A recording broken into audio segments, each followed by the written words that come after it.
नमस्कार, आप देख रहे हैं भोपाल महानगर न्यूज। मैं हूं आपके साथ हर्षिता। आइए बढ़ते हैं कुछ खास खबरों की तरफ।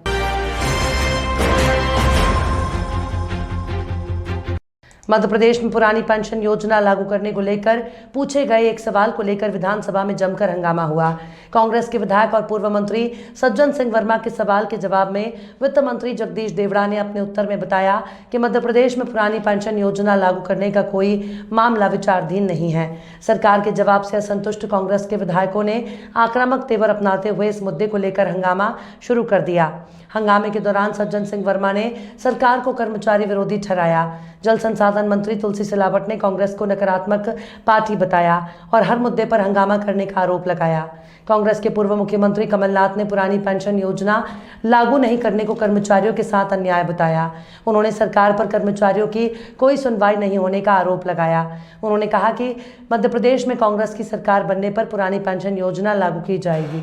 सड़क पे भी लड़ाई लड़ी जाएगी, ट्रक से लेके विधानसभा तक। सड़क पे भी लड़ाई लड़ेगी। हम तो सरकार बनाएंगे। ट्रक से लेके विधानसभा। देखिए, आम जनता आज देख रही है कि हर कर्मचारी वर्ग के साथ क्या अन्याय हो रहा है। बहुत सारे संगठन कर्मचारी संगठन मुझसे मिलते हैं और अपनी बात रखते हैं। मैं जानता हूं कि उनके मन और उनके दिल और दिमाग में कितना दुख है। ये सब बातें सामने आएंगी, 6 महीने की बात है। इनको कड़ा जवाब मध्य प्रदेश की जनता देगी। साधारण प्रश्न पूछा पुरानी पेंशन स्कीम का और मंत्री महोदय ने, वित्त मंत्री ने कहा ऐसा कोई हमारा प्रस्ताव नहीं है। ये घोर अन्याय है हमारे प्रदेश के कर्मचारियों पर। जो उनकी मांग है बड़ी साधारण मांग है कि पुरानी पेंशन स्कीम लागू करी जाए। कांग्रेस ने करी थी और कांग्रेस की सरकार बनेगी तो हम आवश्यक ये लागू करेंगे। सज्जन वर्मा जी को एक बोलने का उनका अधिकार है भाई। वो कहाँ पर है विपक्ष में, वो तो हर सकारात्मक बात को भी नकारात्मक बात में बोलने का प्रयास करते हैं।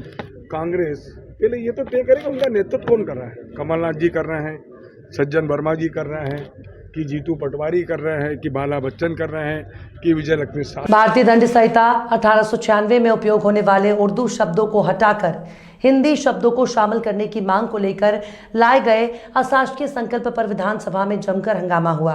बीजेपी के विधायक यशपाल सिंह सिसोदिया ने अपने द्वारा लाए गए इस संकल्प का मकसद न्यायालयीन प्रक्रिया में प्रचलित कठिन उर्दू शब्दों का सरल हिंदी रूपांतरण करवाना बताया और प्रचलित मौजूदा उर्दू शब्दों को सामान्य भाषा के प्रचलन से बाहर ठहराया।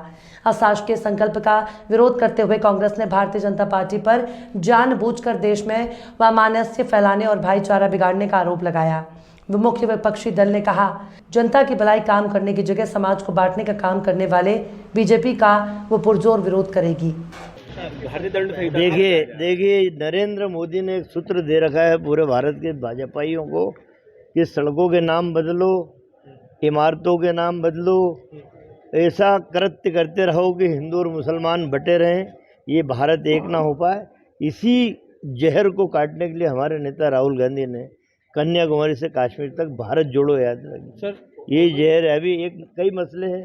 आज केंद्र सरकार की विफलता, सुप्रीम कोर्ट ने आज बड़ी भयानक टिप्पणी की है। आज कार्यसूची में आया है 1896 में जिस भारतीय दंड संहिता का की शुरुआत हुई थी, उसको लेकर के तत्समय में उर्दू हावी थी, उर्दू के शब्द चलन में थे। लेकिन न्यायालयीन प्रक्रिया के दौरान पुलिस थानों के द्वारा और न्यायालयीन प्रक्रिया के दौरान जो समझ जाते हैं, जो सूचनाएं जाती है, वो उर्दू के अल्फाज में जाती है। देने वाले को भी पता नहीं कि शब्द क्या है और प्राप्त करने वाले को भी पता नहीं कि शब्द क्या है।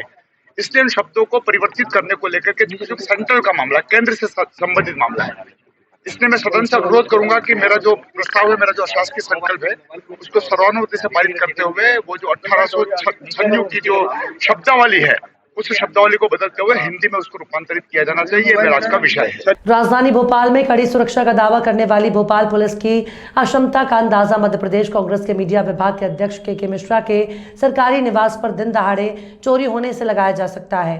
गृह मंत्री नरोत्तम मिश्रा के रहवासी क्षेत्र में ये घटना मंगलवार को दिन दहाड़े हुई। दरअसल के मिश्रा रोज की तरह सुबह 11 बजे कांग्रेस कार्यालय आ गए। इस बीच दिन में उनके आवास पर चोरी हो गई।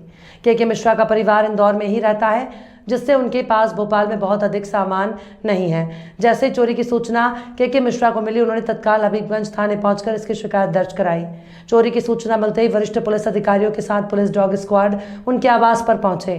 थाना प्रभारी मनीष राज भदौरिया ने बताया कि अज्ञात चोर उनके घर से खर्च के लिए रखे हुए करीब 22,000 रुपए के अलावा 5 राउंड भरी लाइसेंसी रिवॉल्वर और स्वास्थ्य विभाग से संबंधित महत्वपूर्ण फाइल ले गए हैं। कांग्रेस के मीडिया प्रभारी ने बताया कि उन्हें महत्वपूर्ण दस्तावेज और रिवॉल्वर की ज़्यादा चिंता है, लेकिन पुलिस की कार्रवाई से पूरी तरह संतुष्ट हैं। मिश्रा जी, कल आपके शासकीय निवास से चोरी हो गई, तो क्या चोरी हुआ है कि क्या आपको घटना पर कहना है और क्या शक है आपका? ये शक चोरी हुई है। एक महत्वपूर्ण 2 फाइलें थी, वो गई हैं। मेरी लोडेड 5 राउंड उसमें थे, पिस्टल गई है। और जो भी चोर होगा उसने दूसरी चीज़ों पर हाथ नहीं लगाया है। किसी भी संभावना को नज़रअंदाज नहीं किया जा सकता है। क्या आशंका है आपको? किस तरह की संभावना है आपके पास? आशंका पर भी सीधी टिप्पणी में नहीं कर सकता हूँ। जहाँ तक पुलिस का प्रश्न है, पुलिस उम्मीद से अधिक अपनी ताकत उस नकबजन को या जो भी व्यक्ति हुआ उसको ट्रेस करने में लगा रही है।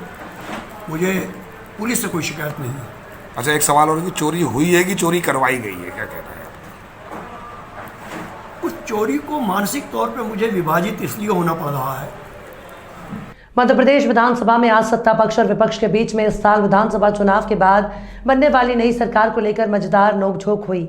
सदन में ध्यान आकर्षण प्रस्ताव पर चल रही चर्चा के दौरान पूर्व मुख्यमंत्री कमलनाथ ने मौजूदा सरकार को 7 महीने का ठहराते हुए हर मुद्दे पर असफल बताया। इस पर सत्ता पक्ष की ओर से गृह मंत्री नरोत्तम मिश्रा ने पूर्व मुख्यमंत्री कमलनाथ पर और कांग्रेस पर तीखे कटाक्ष किए। दोनों पक्ष के आमने सामने आ जाने से विधानसभा में हास परिहास का दौर कुछ देर तक चलता रहा। मैं उस विषय पर नहीं हूँ। शिक्षक कहाँ स्कूल खुले, ये अब तो 7 महीने ही बचे और मध्य प्रदेश की जनता गवाह है कि अस्पतालों में डॉक्टर नहीं, स्कूल में शिक्षक नहीं, खंभों में तार नहीं और तार में बिजली नहीं। ये मैं तो अपने साथियों को ये कहना चाहता हूँ, ज़्यादा दुखी ना होए। जो इनकी मांगे हैं 7 महीने में पूरी करी जाएगी। नहीं, ये मुगालते में जी रहे हैं, इसको दिवा स्वप्न कहते हैं। दिवा स्वप्न, ये दिग्विजय सिंह की सरकार की बात है। खंभे में तार नहीं, तार में बिजली नहीं। दिग्विजय सिंह जी के सरकार का वर्णन ने पूरा का पूरा कर दिया। जहां तक इन्होंने कहा है कि 7 महीने रह गए, ये दिवा स्वप्न माननीय अध्यक्ष महोदय। बनी बनाई नहीं चला पाए, बनाएंगे कहां से? केंद्रीय नारकोटिक्स ब्यूरो और राजस्थान की संयुक्त टीम ने मध्य प्रदेश के नीमच से एनडीपीएस दवाओं का बड़ा जखीरा पकड़ा है। अवैध ड्रग कार्टेल को लेकर बड़ी कार्रवाई की गई और इस दौरान जालोर और बाड़मेर जिले में 4 स्थानों पर समानांतर तलाशी अभियान चलाकर दवाओं का जखीरा बरामद किया गया। टीम ने 4 व्यक्तियों को गिरफ्तार भी किया है। देश में एनडीपीएस दवाओं की ये अब तक की सबसे बड़ी बरामदगी है। जब्त एनडीपीएस दवाओं में ट्रामाडोल 48,07,700 कैप और टैब, नाइट्राजेपम 26,03,340 टैबलेट, ब्रूपेनॉर्फिन 8,857 टैबलेट, ट्रामाडोल 575 ग्राम, अफीम से भरे कैप्सूल 1470 ग्राम, अफीम की गोलियां 795 ग्राम, लॉराजेपम 380 गोलियां, phenobarbitone 570 tablet, alprazolam 773 tablet, clonazepam 1631 tablet, clobazam 270 tablet, जेपॉक्साइड 170 गोलियां, जोलपिडेम 165 टैबलेट, टीएपेंटाडॉल 1100 गोलियां, मिफ्रेप्रिस्टोन और मिस्रोप्रोस्टोल 370 टैबलेट शामिल हैं। ये पहला मौका है जब केंद्रीय नारकोटिक्स ब्यूरो ने अवैध अफीम से भरे कैप्सूल बरामद किए जो बाजार में नो टेंशन ब्रांड के नाम से बेचे जा रहे थे। मामले में जांच पड़ताल की जा रही है। खबरों में फिलहाल इतना ही। और भी खबरों के अपडेट्स के लिए आप देखते रहिए भोपाल महानगर न्यूज़।